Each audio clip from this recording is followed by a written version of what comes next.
Okay, Anand, here we are. It is Wednesday. Wednesday.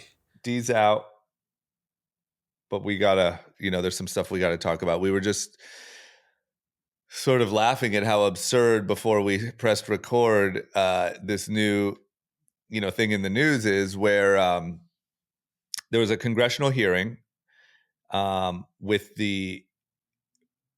is it the presidents of these universities? Correct. Harvard, MIT, Penn, I think. UPenn.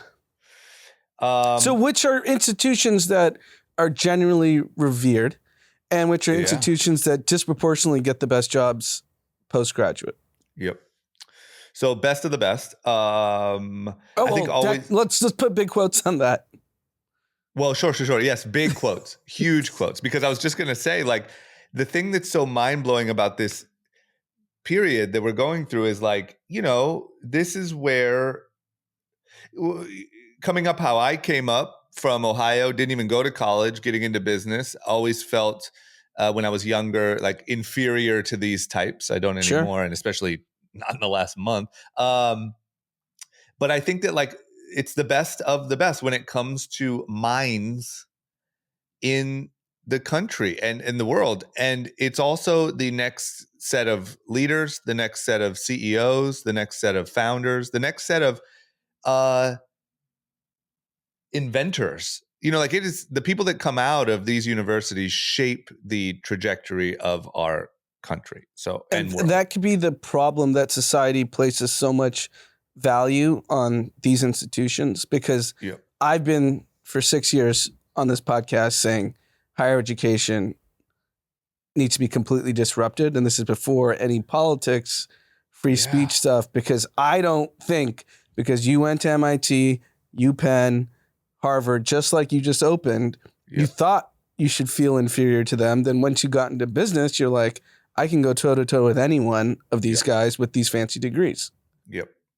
And I'll be honest, just for our listeners out there who didn't go to those schools, I think that my perspective changed, not to sound arrogant here at all, but I started looking at those people more as potentially great employees, but I don't think that they're great founders. And there is a lot, don't get me wrong, there's a lot of great founders that came from those colleges. I'm just saying that my perspective has changed, and I hope that empowers anyone who felt like I used to felt, that's our listener. And to that point, the reason why I don't think that they're always great founders is because there's a bit of thinking for yourself that comes with like starting a business or making your own, even what you do on in investing. And in like anytime you're sort of making your own decisions and other people are helping you execute those decisions, there's a little bit of thinking for yourself that you need that I think that sometimes at these great colleges, they don't teach. They teach the proper way to do things. And the thing I never had on my bingo card was that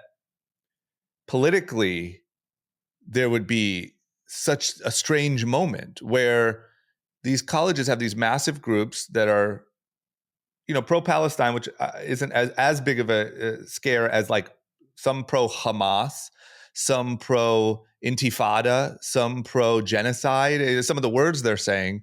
It's like way past just like, they're going with Palestine on this one. Like it's way past politics because there is a nuanced version to this whole story.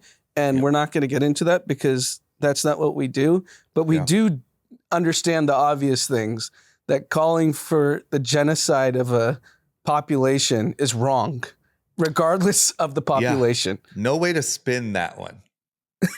Like there's a lot you can spin. You can be like, well, yeah, but you can't. I mean, we've gone so far down the absurdity hole. And the thing that I said on the last episode that's really crazy is this isn't in line with, the Biden administration. This isn't the Democratic talking point. This is truly, like when BLM was going on and all that stuff, I would say obviously more than the Republicans, the Democrats, like this was a thing. Everyone was aligned on. We're going to do marches. We're going to do these things, and everyone's on the same page. This feels like something uniquely happening at universities, not only at universities, but anyway, to get to the point.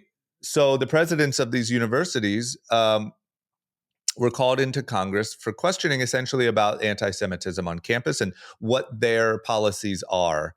And there's this clip going around the internet that is just wild of one of the a congresswoman asking each of the presidents, is this anti-Semitism, and calls for intifada. I think no, it's actually more specific. The question was very specific. You're right. It was. Is the genocide of the Jews protected at Harvard University, at MIT? The calls for genocide of yep. And none of them said, "Hey, we're against that." None of them. Which is shocking. That has nothing to do with about the political debate that people want to, who are intellectually capable of doing, to have. This was a very specific question. Is a genocide of the Jews protected against hate speech? And the most that they could say essentially was attacks against an individual is protected. And these are supposed to be smart people, right? The presidents of all these quote unquote great universities. Do you know what the First Amendment says? The First Amendment says if speech incites violence, that is not protected against the First Amendment. Right. Do you think the genocide of the Jews could potentially incite violence as an objective? Easy. Absolutely. Like, who are these people? These and the obvious thing, I forget who posted this. It might have been one of you guys, but someone said a very simple exercise is just switch the word Jews for any minority. Or white people. For any other group. And how does it feel? Yeah, is a genocide of Indians okay on Harvard's campus? Like, how have we gotten here? I went from thinking that when I was younger that I was at a disadvantage for not going to those universities to where now I legitimately feel like tomorrow, if somebody came across my plate with a resume from one of these colleges, I would be nervous. I hate to say it. And I want to be very clear. Like, I have several close Muslim friends that don't have these beliefs. So this is not like we're trying to make division, but the fact that someone won't just renounce, hey, the genocide of a group is wrong. But even you just said Muslim. I'm not talking about that. And I'm not talking about if I got a resume from a Muslim person. I'm saying these colleges, it has nothing to do with, it's a mindset that's like boiling up in these colleges. And I don't think it's based on faith, or I don't think these are only Muslims at these colleges doing these things. And I think that to your point, it's actually even crazier. So on my way home yesterday, there was a pro-Palestine protest in the area I live in. Yeah. It was all white people. Yeah. It wasn't Middle Easterners. Yeah. It's just, and once again, to your point, of course, we're not trying to sow more division. We're not even talking about a side here. We're saying that no matter what your side, calling for them to be eradicated is fucking crazy. Yeah. And with the most privileged, I would say if you could just try to pluck, if you had to pick a group and pluck them as far as a group that represents privilege in the United States, I think one of my first groups I'd pluck would be Ivy League college kids. Yeah. I think that they've been kind of posterized as this elite group that's automatically going to run the biggest companies, automatically going to be the next presidents, the next senators. Yeah. And as we're learning, they're not that competent, and we shouldn't place any more importance on any kid that went to Harvard, Penn, MIT than any other kid, and just look at the qualifications, see how they do in an interview, and who's more competent. Because when I graduated from USC, so it was 2005, so 18 years ago, USC was not considered, now it's considered a very good school, but it wasn't considered a great school in 2005. I think it was just turning the tide. And when we went to investment banking interviews as USC students, we were looked at as should they really get the job?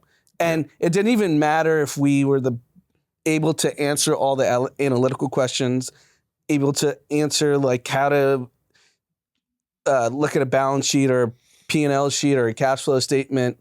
You were automatically judged like you're not as smart as these other kids. Yeah. And it carried on once we went to training. You realize there were so many Harvard and Penn kids and Stanford kids. Yeah. And there was very few of, like, my roommate in training was from University of Colorado and I went to USC, and we felt like, man, do we even belong here? Yeah. Yeah. That's wild for me, from my perspective. You know, like it's just wild even that difference makes a difference, makes such a difference. But this is what I don't understand is like, where's the adults? So like, once again, just to be clear, I'm not talking about, I have no problem even with the people that are choosing to empathize with the Palestinians or choosing to empathize with the Israelis. I don't think I think that's free speech. I think that's totally fine. I think that's great. But when it goes into, you're talking about genocide or you're pro Hamas, which is sort of inarguably a terrorist group. I mean, I don't really know. They terrorize the Palestinians. A terrorist group. It's a terrorist like, if you're group. pro-Palestinian, I don't understand how you can be pro-Hamas, because they terrorize, from what I have learned, the Palestinian people as well. And how is there no like reasonable thought to say that, hey, this is probably too far? Like, what? They all dodged that question? It seemed like the easiest test to pass. Hey, do you denounce the genocide of a group? Genocide. Yes or no? Yeah. Like, we're not saying murder, genocide. It's the worst thing you can do. It's completely mind-boggling. And these are the presidents that are deciding who comes to these universities. And here's a question I posed to a group chat I'm in with D, and I'm curious your take. Yeah. Will obviously, if your kid goes to one of these schools, you're likely err on the side of you're probably very successful. Yep. And college admissions are going to start coming out in April or Feb, whenever. I don't know what the cycle is now. I'm way too far removed. Are parents going to make a stand and say, my kid's not going to Harvard, my kid's not going to Stanford, or I don't know if Stanford was at the congressional hearing, or UPenn, MIT. Do you think there's that downtrodden effect? Because you see guys like Bill Ackman going so hard, which, you know, they're big donors, and they're saying we're done donating. And a lot of people that are prominent donors have now made that stance. I wonder if it actually affects really smart kids that get into these schools. Will they turn it down because their parents say, we're not letting you go there?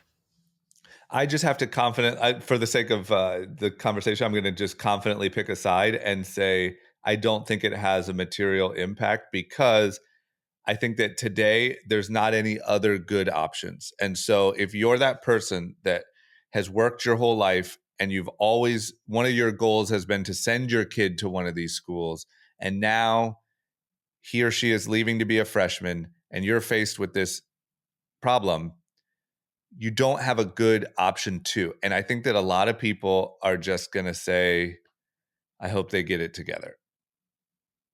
Yeah, that's probably the right answer. And they're probably busy people, and I'm not saying they're all bad parents, but I'm saying they got shit going too. They're not fucking homeschooling or making up the difference.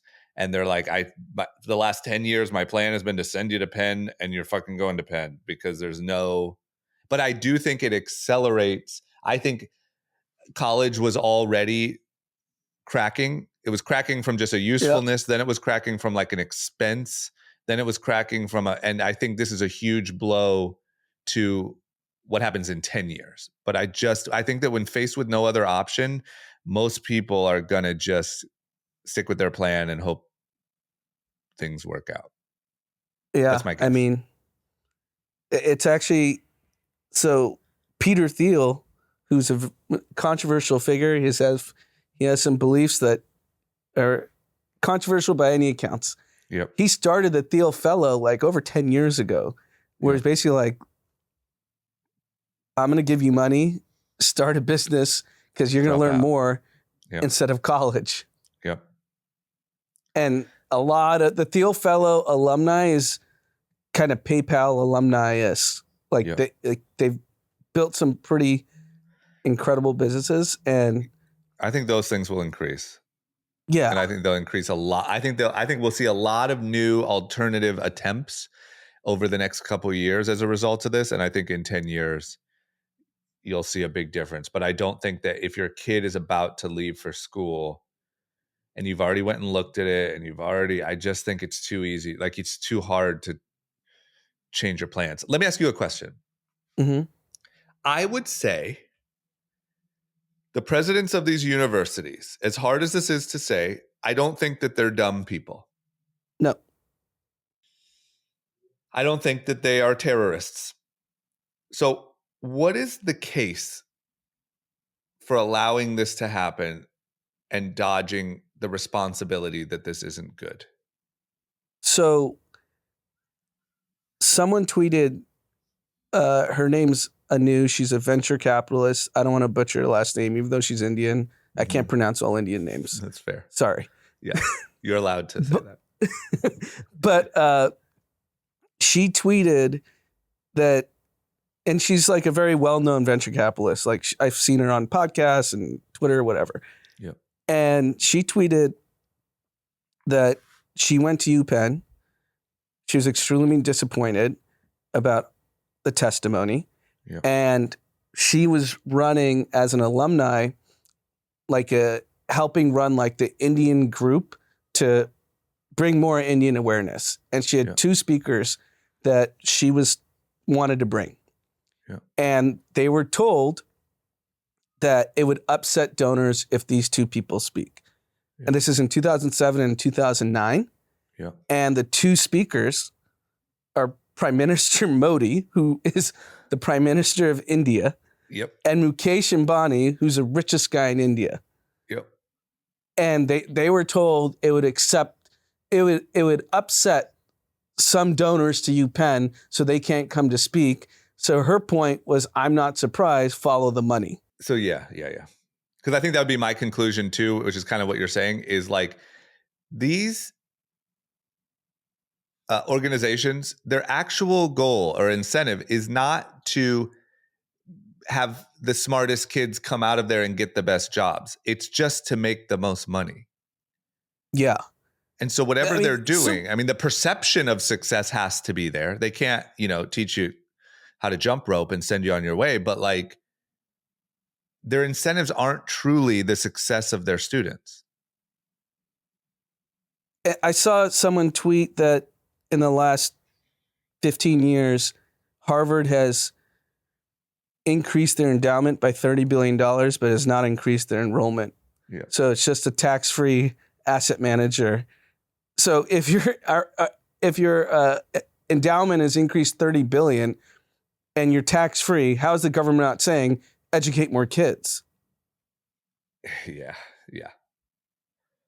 And let me ask you this, because I don't understand this at all, is like, what do you think? Like, so if they're making these decisions, which seem to be only pandering to their students, like the students are running the universities is what it feels like. But do you think that there are donors and there are parents who are saying like, hell yeah, we like this stuff. We like these rallies? I think like, where are the parents to say like, what the fuck are you guys doing? Like, why is my kid joining a Hamas rally? This isn't what I paid for. You're asking why aren't the parents more enraged? Like I think if parents were calling the school a lot and saying like, why is my kid at a fucking Hamas rally? He's there to learn whatever, that the presidents would take a little bit of a different tone, but they're protecting for these things to keep happening. And you know what I mean? I think it's ultimately these private universities rely so much on international capital. And a lot of it doesn't come from America, and they don't want to stop the money tree. Yep.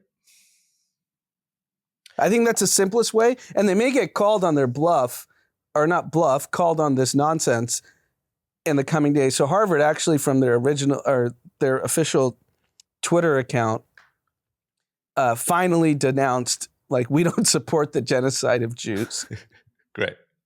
24 hours later. Yeah. But the president went in front of Congress and said she didn't care. Yeah. Yeah. I cannot find a shred. Like, essentially, even in that question I asked you, which I'm trying to reason with the other side and be like, okay, what makes any sense? Essentially, what we're getting at is like, I don't know, maybe so much money is international and those people don't care. Like, it just feels like the kids at the playground are like, no, we want to fucking play with knives today. And the teachers are like, hey, the kids want to play with knives. Yeah, I mean, I was in college during 9/11, and it wasn't a very politically charged campus, even though, we're in LA, USC. Yeah. Maybe it was at Berkeley, but not at SC. Like, no one had different relationships with people because of the conflict. Yeah. And then we went into war while I was in college. Yep. It just feels to me like if you wanted to, like, it legitimately feels to me like somebody or a group of people are all on a newsletter list together and they're trying to tear the country apart. Like, it feels like what you would do if you wanted to just create absolute chaos. Yeah, it's baffling to me because I always felt like social media wasn't the real world, but then you see congressional testimony. Yeah. And it's as real as it gets, I mean. Right. And I even thought, when I pictured how that would go, I pictured like a way better job at like, like, absolutely not, we don't support it. At the same time, we support freedom of speech. And sometimes those things get a little confused and hard to manage. And we will continue to be very diligent in, like, that's what I expected. That's a pretty simple answer. Right. And you just came up with it on the fly. Right. So put me in Harvard. You weren't coached. I'll run that shit. You weren't coached. They must have been coached by lawyers and. Yeah. No, you saw the lawyers behind them nodding their heads like, yeah, that's the right. Yep, that's what we practiced. Maybe you need better lawyers. It's just wild. I don't care what side you're on. There has to be some backlash. I just don't know what it is. I don't know if it's parents. Forget the donor class because that's obviously changing real time. Yeah. And I don't know if your kid was getting to Harvard this year. I think you have to kind of double take it. I think you do.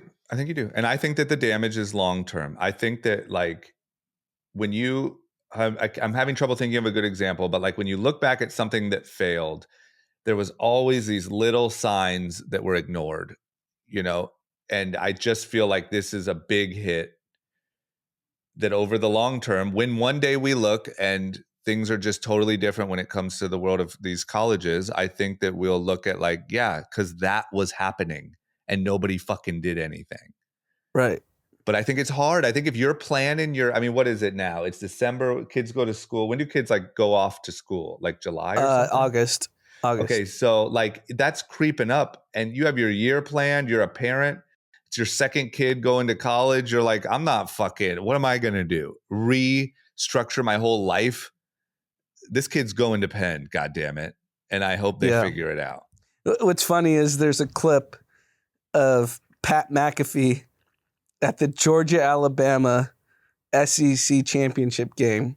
Yeah. And he just starts doing the chant on College Game Day, which is the ESPN pregame show. Yeah. And I've watched it at least 10 times. Because I was like, I wish I was in the audience doing the chant. And he was getting the crowd going crazy. Yeah. And then he picks Alabama instead of Georgia. And it's this whole like hoopla. And I was like, that's where I want to go to college. Yeah. That's true. I will say too, I think that sometimes it's easy to, talking in front of Congress and saying what they said is absurd. No way around it. But I'm saying that I think, we had those kids in the other day from Michigan and like when the microphones turned off, they were pretty normal and reasonable and what you would Yeah. expect. So I think that like there's always, these small groups that get all the press, and it seems like all of, Penn and Harvard are just Hamas university. But I also I think with how much information there is between podcasts that you can learn a ton. Yeah. You can learn a ton on YouTube. You can learn a ton everywhere. The information's endless. Yep. If you're a parent, college, in my opinion, predominantly is how do you grow socially? How do you learn to be an adult, wake up on your own and go to class?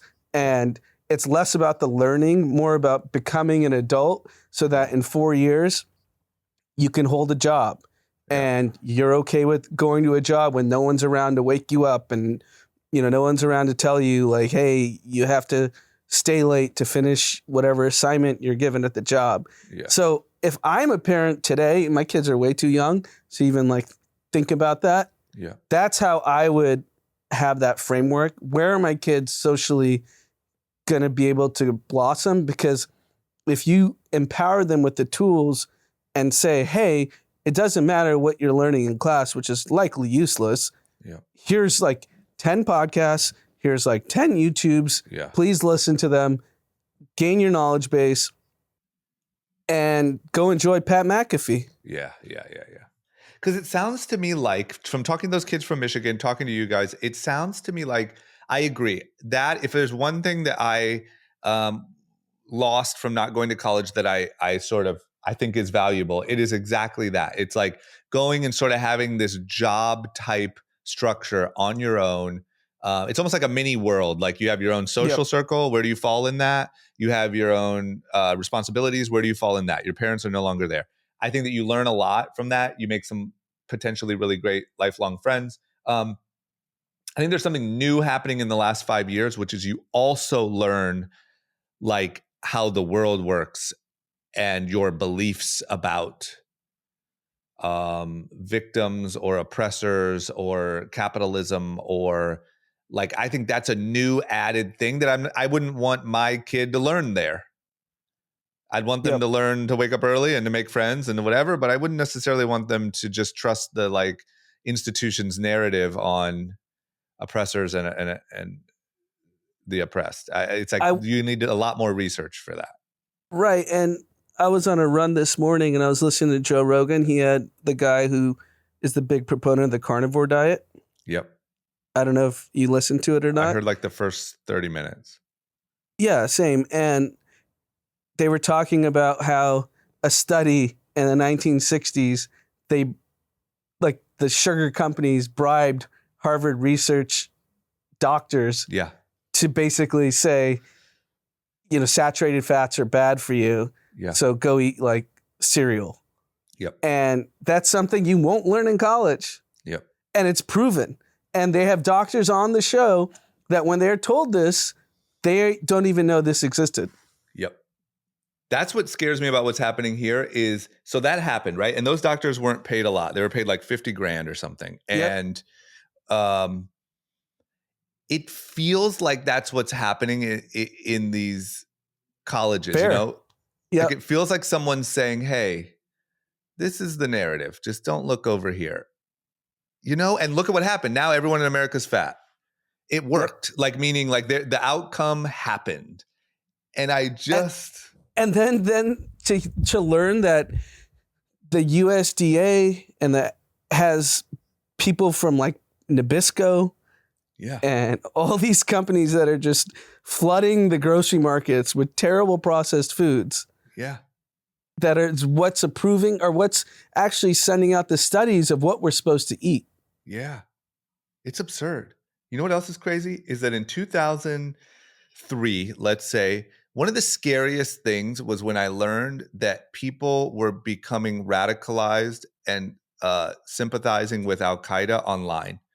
Like I was like, whoa, that's crazy. Like you can just go down this rabbit hole and all of a sudden you kind of sympathize with Al-Qaeda. And, some of those people are flying over there and wow. And like that same thing is happening, but just so out in the open. Yeah, that used to be a fringe group. Yes, and it used to be scary that could potentially happen. Yeah, the equivalent of like whatever Reddit would have been back then. Yes. Was happening in a very fringe way. Yes. That there's these like weird dark websites that are talking about this stuff. Yes. Now it's happening at Harvard. Isn't that crazy? Like, that's a moment where I'm just like, what the fuck, man? Doesn't that seem like... And then not only that, but the presidents of the university are saying like, yeah, all good. We don't see a problem. Yeah, that's even crazier. Fuck. Okay. We got it. You feel good? Feel good. Okay. Next up is a topic that you are, are a resident advocate, a resident expert, and really the face of here on the podcast, and that's all things Bitcoin. So Bitcoin is just ripping. So congratulations. I'm sure you got a lot richer in the last week. And Coinbase has been ripping. I've seen that too. So I'm guessing there's going to be a trip on the books. I'm really happy for you. But not everyone. So, I think one of the biggest things, and it sounds to me like one of the reasons for the rip, is like all of the mainstream support that has come to Bitcoin in particular. So we're talking about Bitcoin ETFs, and we're talking about some cosigns from some really big funds and financial leaders, and it just kind of feels like it's kind of getting over that hump of like it made it out of the chaos of like crypto just being the Wild West, and now people's retirement funds and things like that are going to have some Bitcoin exposure. But JP Morgan, CEO old Jamie Dimon, doesn't agree. He's still bullish. Bearish. No, bearish. Yeah, he's still bearish. What's going on in Congress? Everyone just lies. So do you take an oath before you testify? Is there like a sign on the Congress? door that says, "Hey, it's opposite day. Welcome to Congress"? So Jamie Dimon in front of Congress says crypto is only used for criminals. I'm opposite of crypto. Government should ban it. If I was the U.S. government, I would ban it. While equivalent to, I mean, I'm not going to compare the two, but JP Morgan is the most innovative crypto bank of all the big banks. Yeah. They've put the most money into figuring out crypto and how it relates to them, while their CEO goes in front of Congress to say the opposite. Yeah, they must not have figured out anything that he's too excited about yet. And also, he's just flat out wrong. I've been saying this for years because he's been spouting this since his daughter was at Harvard Business School and she owned a Bitcoin, and he started laughing at her in an interview. Like, oh, you think Bitcoin? I hope she bought a ton because she'd be filthy rich by now. Yeah. And I don't get what's your motivation?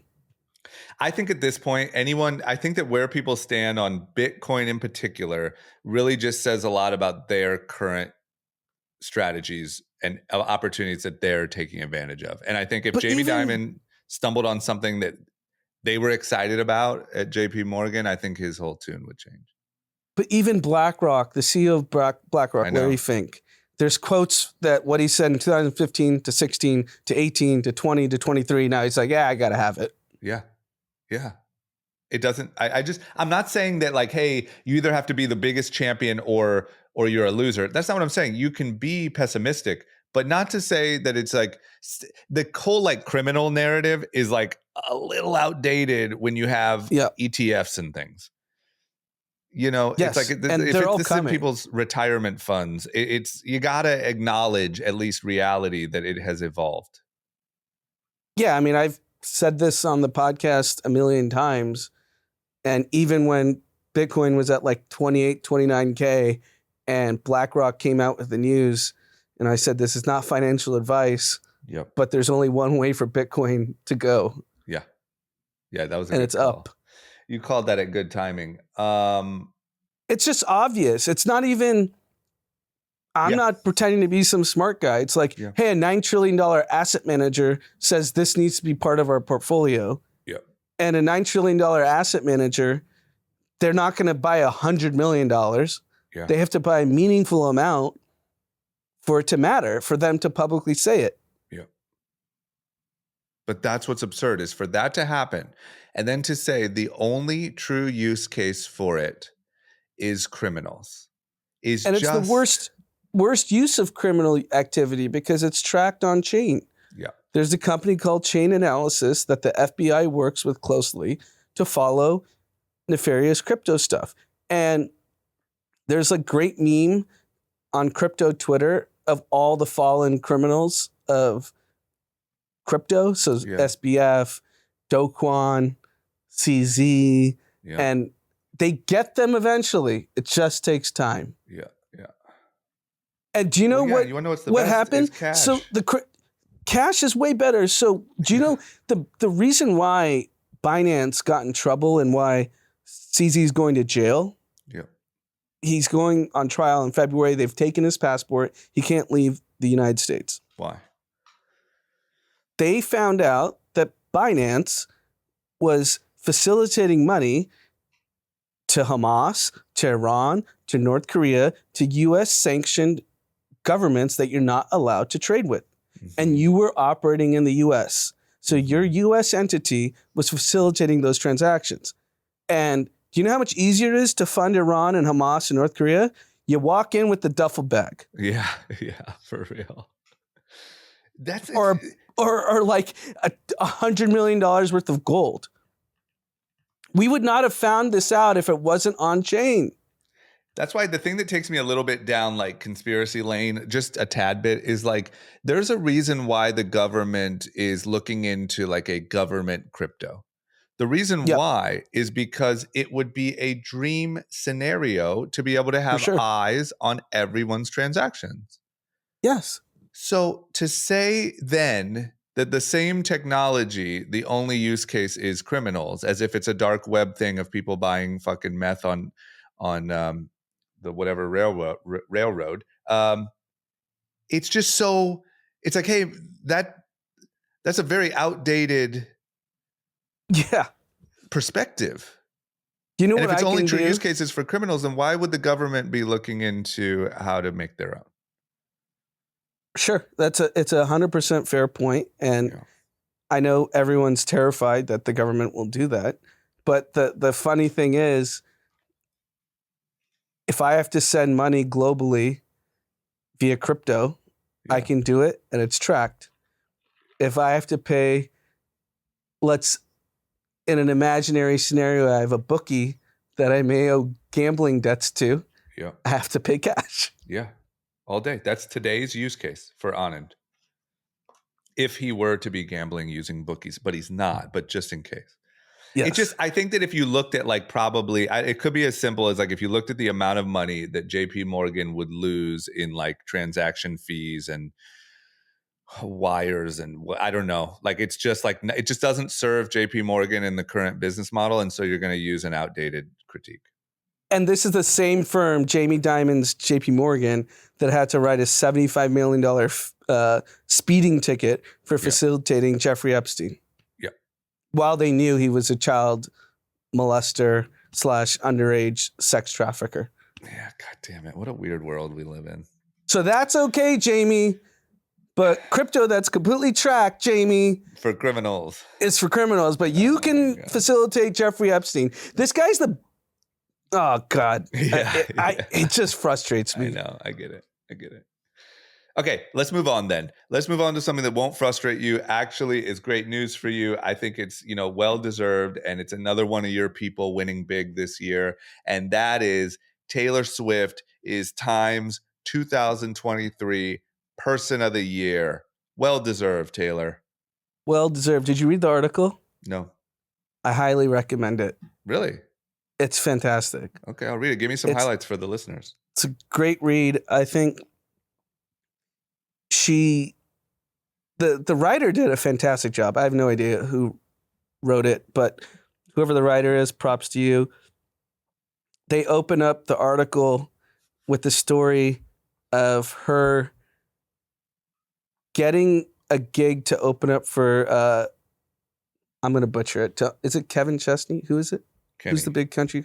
What is it? Kenny Chesney. Kenny Chesney. Sorry.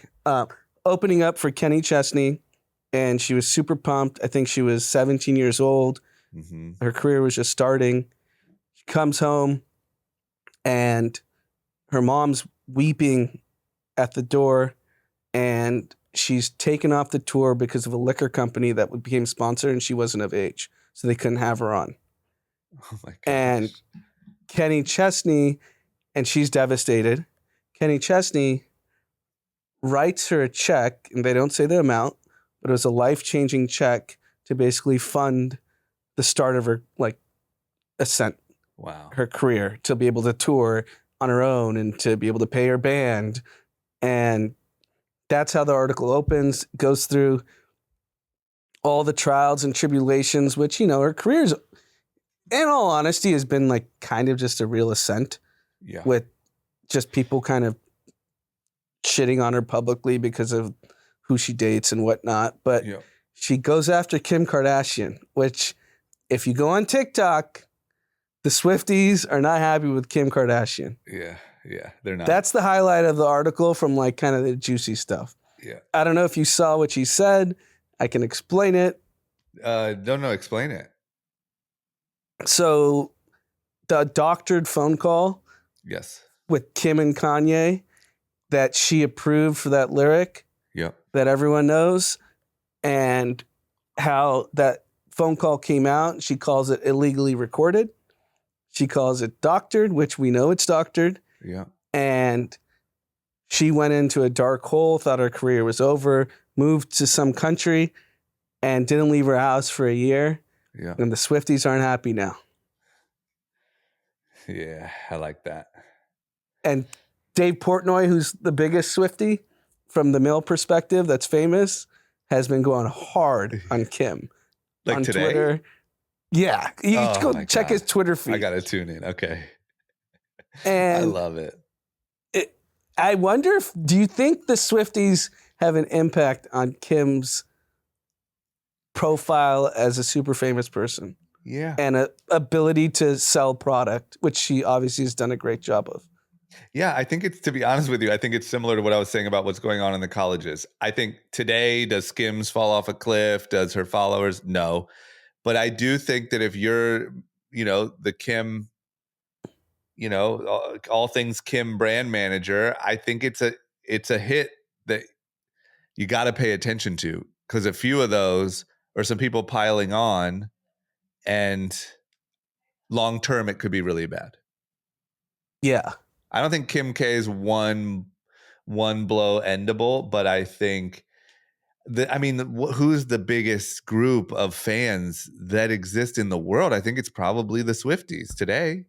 It's not close. Right?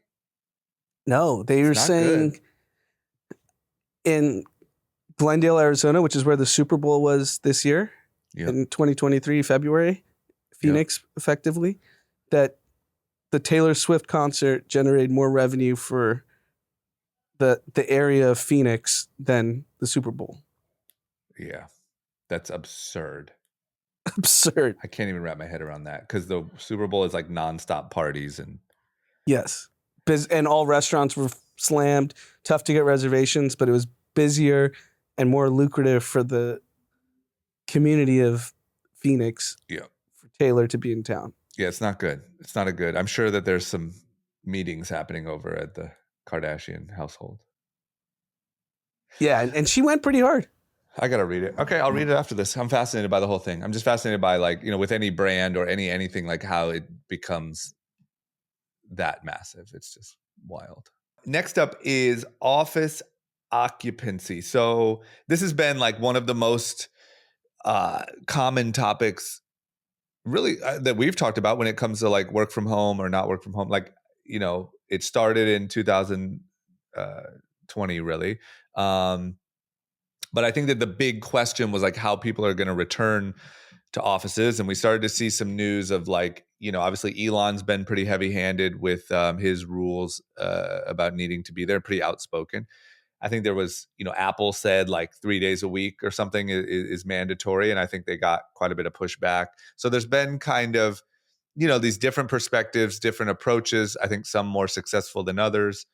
It does seem like the general narrative was that like a lot of the bigger companies were sort of trying to demand return to the office. And I think a lot of the employees were sort of pushing back. That being said, no better way to have an update than with some cold hard data. Office occupancy in the 10 largest US cities has flatlined at around 50% occupancy. which is a shocking number because a commercial building is not financially viable at 50% occupancy. It's really just simple math, huh? Yeah. And the downstream effect is staggering because the number of restaurants, even near our office, they all went out of business, and now new businesses have come in. Yeah. And even the businesses that exist now say there's no traffic because there's no people in the offices. You know what else I noticed is there's also like for instance, our building over there isn't really around any other great like landmarks, not too close, but there's like apartment buildings that spring up in those areas. And I can only imagine that those apartment buildings also see increased occupancy from the workers in that neighborhood. Mm-hmm. You know, I just believe that the ripple effect of that, of just sort of the restructuring of what people are doing and where they're living, it's going to take like some years to like shake out. Yeah. Someone even told me the other day, I forget who, that even the Grove during the week isn't as busy. Really? Because of like neighboring people that just come for a work lunch. And then now it's just predominantly just dependent on tourism. And there's not tourism. There is tourism 365 days out of the year, but it's barbelled, right? Summer and winter. Yep. And even the Grove is taking a hit, which I thought was crazy. It's just funny, man. Like, I feel like this is a huge unsolved, like, what is the solution going to be? Like, what's going to be the norm? Like, I'll tell you, yesterday, I was talking to a recruiting agency, and they were asking me about some roles that I was looking for. And they were kind of, walking me through their recommendations. And one of the things they brought up was like, are these people going to need to be in LA? And I said, yeah. And they said, are they going to need to go into the office? And I said, we have a flexible thing. And I explained to them our schedule. And they said, okay, because to be honest, it's like a way less applicancy rate if going to the office at all is mandatory. Like, it's significantly less. So just so you know, if what you want is more candidates or quick hires, that's going to be a huge detriment. And I was like, gosh, I can't believe it's like just that well known. It's just part of the. And that's senior candidates or junior candidates? It is like mid-level. So there's enough jobs where people have the flexibility to say, hey, I'm good. I'll just find the next company. Yes. And I'll tell you this just for full transparency. Some of these people are asking for $100,000 a year. So it's not people that are like, fuck it, I just need to like pay my rent on my studio and like whatever. It's like and you're confident turning down roles. You're confident with that being a non-starter, but you need $100,000 that's your lifestyle, but you're confident taking that out of the equation. That's, I think, what was surprising to me. I just kind of felt like at that level, you kind of are open to hearing anything. Which is wild because, just peak young and reckless. If we had roles that were 100K, you'd have an endless number of applicants. Yep. That would die for the job. Yep. And that's office 24/7, available all the time. I mean, working weekends, going to events, doing it all. Flying to fucking Miami, working at a Art Basel event and working. I know that sounds fun when I say it on the podcast, but like these people were working and and there would be endless applicants at that rate. Going with you to an appearance in Utah. Yeah. And like I said, not the fun part, like setting up the background, making sure that the blah, blah, blah, capturing the content, making sure everything's sent there in time, like all of that stuff. And now $100,000 it's like, hey, I really would strongly recommend that at least you don't start with any days in the office mandatory, because that might kill all your chances. Wild. It's So interesting. there's obviously a massive demand for people. Yep. Yeah, I think there is, or I don't know. To me, it feels, I've always had this sort of feeling of like, I think that everything got like so reset and there was so much free money and there was so much opportunity that people just, I think maybe less that reality actually set it there, but more like people's expectations are still there. Like maybe they're still just thinking that they could make that money from home, working in sweats, and maybe they will learn that they can't, but I don't know. I mean, judging by this office occupancy and now where we are in 2023, I mean, time is passing. Um, it seems that may just be the norm. And there could be so many companies that have given up their office to eliminate that line item from their P&L. Yeah. That they're just fine with being remote, and there's enough companies that just hire remote because office expense is not marginal. It's a meaningful line item. Yeah. It's very meaningful. Yeah, you're right. Yeah. Plus, it's not only that, but I think as the owner of the business, you also, not only is it like, whatever you're talking for your office, no matter where you're located, it's meaningful. But then you're also thinking about like office management, and who's gonna, someone's got to do all the stuff. It's a really big thing to take care of and to make sure you have the water's in the fridge and someone's there at certain times and the keys are distributed and the security cameras and it's something that we just never saw another way not to do in like, Young and Reckless or early before COVID days. But now you've had a few years without it and you're sort of, there's a pull not to take on that new responsibility as well as expense. No, totally. I know we sound like a broken record, but I'm a pro office person. Yeah, me too. I come into an office to work out of that I have no relation to the company. Yeah. Other than D owns it. Yeah. Because I like to be around people. Yeah, I'm noticing this week we have a lot of people in town who don't live here because we're doing a little company gathering on Friday, and it's just nice. Like everyone's here and everyone's working out of our little workspace, and it's just really nice. And there's just like little moments. There's, I don't know, like a post goes well, or we get some good sales data or whatever, and like everyone's around and they're celebrating it, and maybe the guys that go out and post videos of quotes, on walls, are coming back and showing everyone what they got. And I don't know, that's hard to beat. I met my wife in office. You did. So if you're single and looking for a relationship, yeah, get an go in office. Yeah. I mean, there were multiple loves found in our office in that period. Yep. Okay.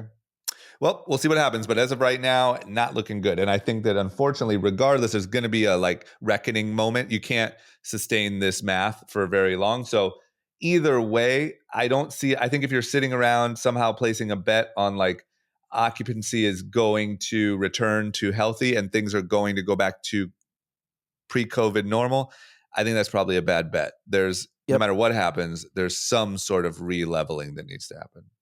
Yeah, totally agree. Love it. Okay, winners, losers content. Who is your biggest winner for the last week? Google. What are they up to? Did you see their AI model that they is that the Gemini published? Yeah. It's really good. Can you tell me about it? I mean, I saw it like explaining what a duck is. I mean, this thing is just it's like a video of someone drawing a duck, asking the machine, what is this? They're like, a duck. He goes, if it squeezes, can it float? Yes, it can float. And then they drew water and like, oh, it's in water. And then they did like a magic trick of like where a coin is, which hand is it under? And they're like, oh, it's under the other hand. And it's still unclear how it's going to be applied to Google, but I think it was their kind of flex, like we're not asleep at the wheel. Yeah. This is Sundar like, hey, guys, we know what we're doing. Yeah. And this is how good our technology is. And they wanted to show it's better than GPT, whatever number we're at right now.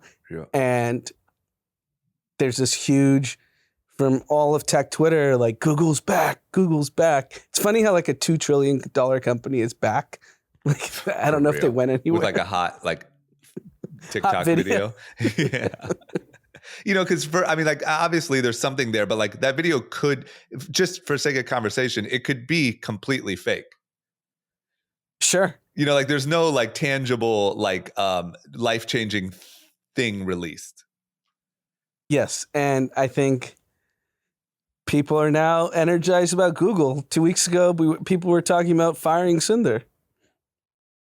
It's just media. You know, you got to just play the game.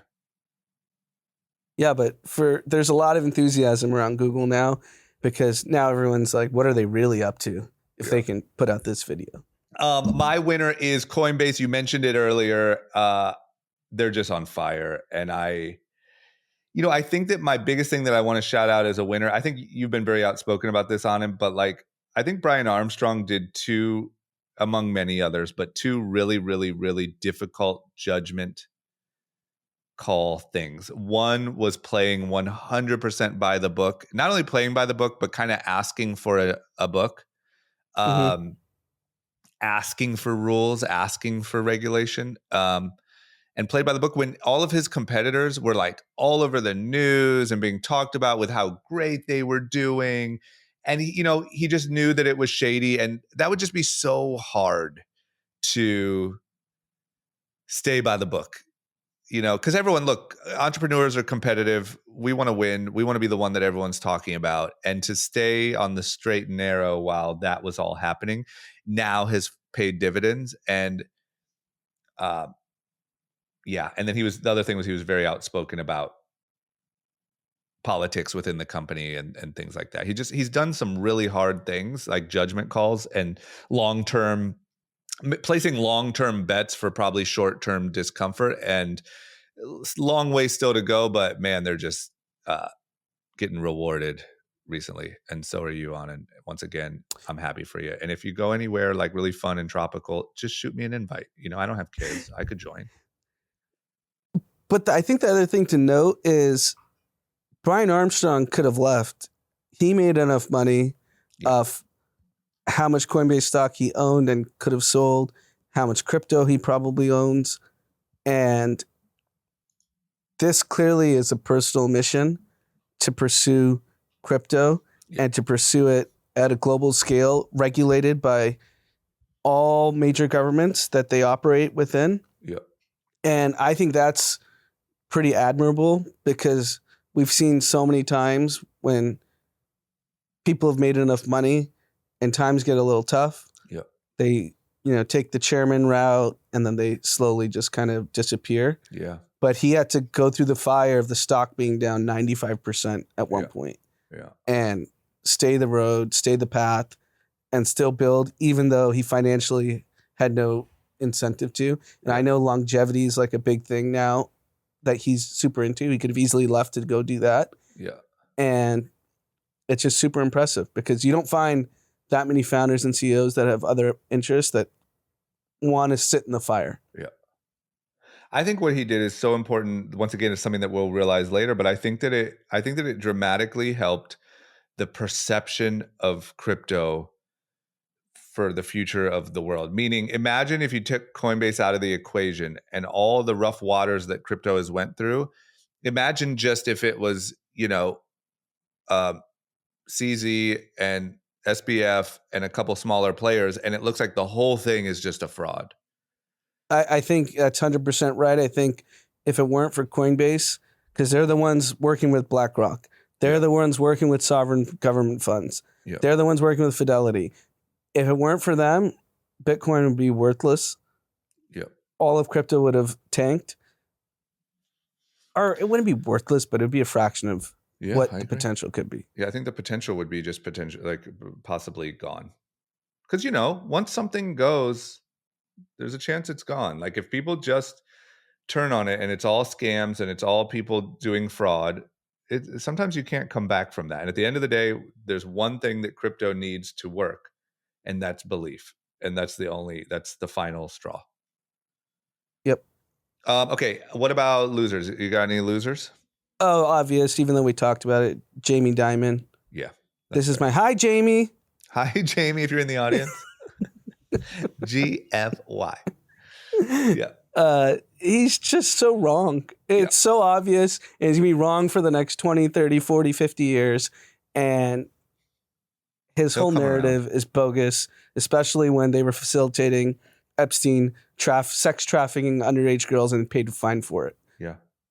So Yeah, that's okay under your rule. Yeah. But crypto, which is on track by all means, and even if you're like off chain, to effectively get any money, you have to get on chain to sell it and you're tracked. So, hi Jamie.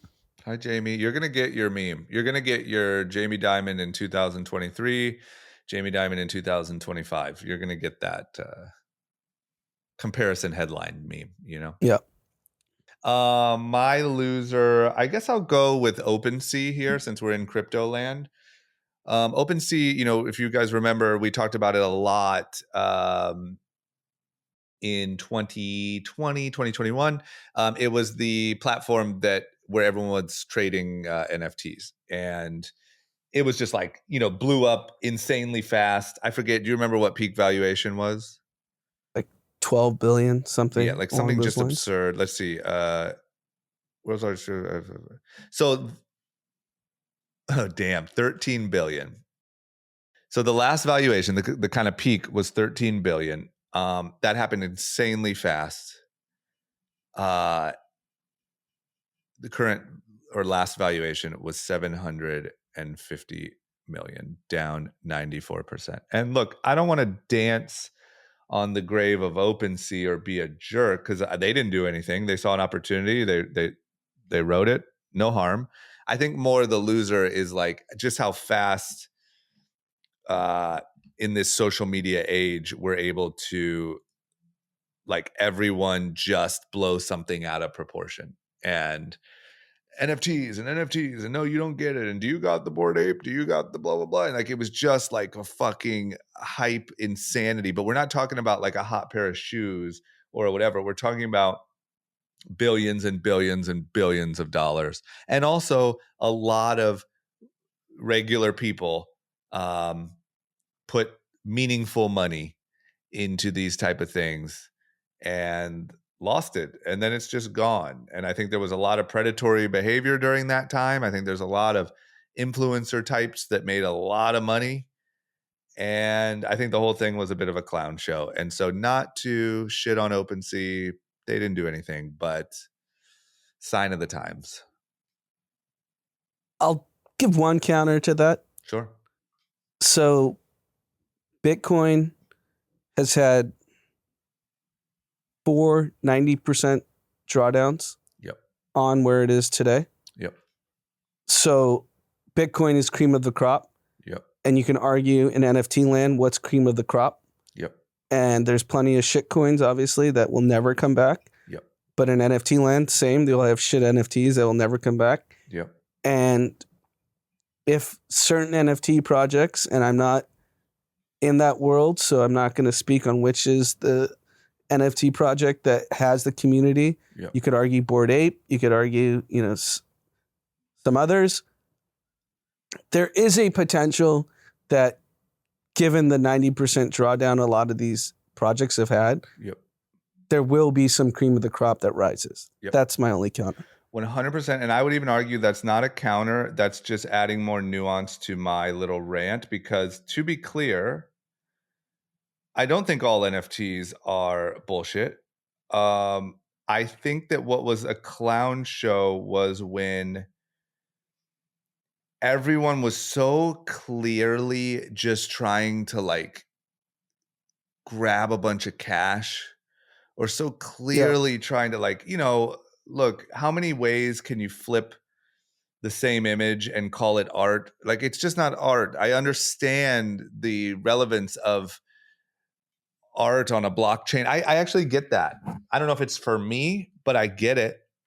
But when it goes to like just a gold rush of trying to, what I felt like was kind of take advantage of people. And these things were going for 300 grand and 400 grand or way more even. I think just a lot of people acted fucking crazy. And I think the people who, sort of invested in it are also to blame. I think everyone's to blame. But that does not say that the technology itself isn't meaningful, the whole thing. I mean, we do our group chat club and we do great things with it. And no one got ripped off there. No one got hyped up that these group chat coins are worth 500 grand and now they're worth nothing. That was more like you're joining a club, and we still do things with that. So by no means do I feel like the technology's lame, but I do think there was just so much stupid stuff happening during that era, and I think now we're getting the reckoning. Yeah, I think it's also consumer facing, which if people were around crypto in 2017, you write a white paper, you pump it, you dump it. Yep. And it was no different than what happened with NFTs. And there were so many bad actors in 2017 that pumped white papers that had actual no possible use case. Yep. But the bad actor made a fortune, and everyone else lost. Yeah, I think when you're scribbling on paper, turning it into an NFT and calling it art that's worth $200,000, we got to check in on what's going on here. Yeah. I'm not mad at anyone for taking advantage of opportunity, but like it kind of got pretty predatory. And I think it was a moment where a lot of people cashed out on their audiences, and I think it was pretty nuts. I mean, Art Basel is going on right now. There's a lot of scribble on canvas. True. We've all been there. But look, I could talk shit about the art world for fucking the next 10 minutes if you want me to. Yeah. Same as NFTs. Some of it is legit. Some of it's fucking bullshit propped up by galleries. It's just, it happens in any world, especially where a lot of money. And shout out to H with Delilah Miami opens tonight. Yeah, fuck yeah. I can't wait for Dee's recount. Yeah. Hopefully we'll get some good stories. Sunday. All right. You got any content recommendations before we go? It's really just a 5-second clip of Putin and MBS meeting each other. They look like the best of friends. Really? It was wild. They dapped up like you're seeing your homie from college that you haven't seen in like 2 years. And you're like, yo, what up, man? You should check it out if you can right now. Watch it. It is fantastic. I gotta watch it. And it's just so funny how, I mean, what's their connection? Like, how many times have they met each other that they are like this? What's conversations are going privately that they're just homies? I would die. Like, you kill this journalist, I'll kill this one. Imagine. Let's go, bro. Like, I got Washington Post, you get New York Times. I'll see you at that summit. Can you see it? I'm waiting. I got an ad. Let me see. Oh my God. Oh, they are best buds. The wind up on Putin's shake. That's like you're seeing your long lost friend and like, let's hit the club. We haven't done this in a while. They are buddies. Oh man. Okay. Well, that's great. Maybe not great for us, but good to see, a couple of guys bonding over shared beliefs. And if you think about the protocol that goes into world leaders meeting, it's you're told how to shake someone's hand and look them in the eye. This broke all protocol. This was like, they couldn't keep it let's together. hit the club. Let's do this. Because wasn't the whole thing like that Biden's fist bump was like planned? Yes. Like, I'm going to show that he didn't want to seem like but not too personal. Yeah, correct. Yeah, they broke protocol. They broke the script. Oh man. Well, hey, it's if nothing else, it's great content. All right, we have one shout out from Michael. Can I get a shout out for my buddy Coop? We were roommates these past 2 years. In year 2, he got diagnosed with cancer, beat it, bought a house, and just completed his master's in electrical engineering. He's an absolute beast of a human that takes adversity on the chin like no one I've ever seen. Love the pod, guys. Thanks for the GPS tip, D. Hell yeah, man. Shout out to Coop. Yeah, shout out. Congrats. Coop's got some freaking perseverance. I love it. All right. Shout out to Coop. Okay, that's all we got. Here's one big thing. Check out our YouTube page. We got some action going on YouTube. And the one really cool thing about YouTube is not only can you see our beautiful faces, but we can see your comments for better or for worse. I know YouTube notoriously is a home for shit talking, but hey, we welcome your shit talking. We're not scared of it. But also let us know what you thought about the episodes. Let us know highlights. It's really cool. Like a lot of times the pod's really cool because, we're just talking to each other. We put it out. You guys like it. But there's not a lot of like engagement with the audience on sort of each episode or like key moments. And that's one thing that I really like about the live shows is it allows us to like hear the laughter or the groans or the like you get instant feedback on what you're talking about. So hop over to YouTube, check us out over there, and engage in those comments because it's super fun. Perfect. That's it. Everyone have a great rest of your week. Thanks for listening. Take care.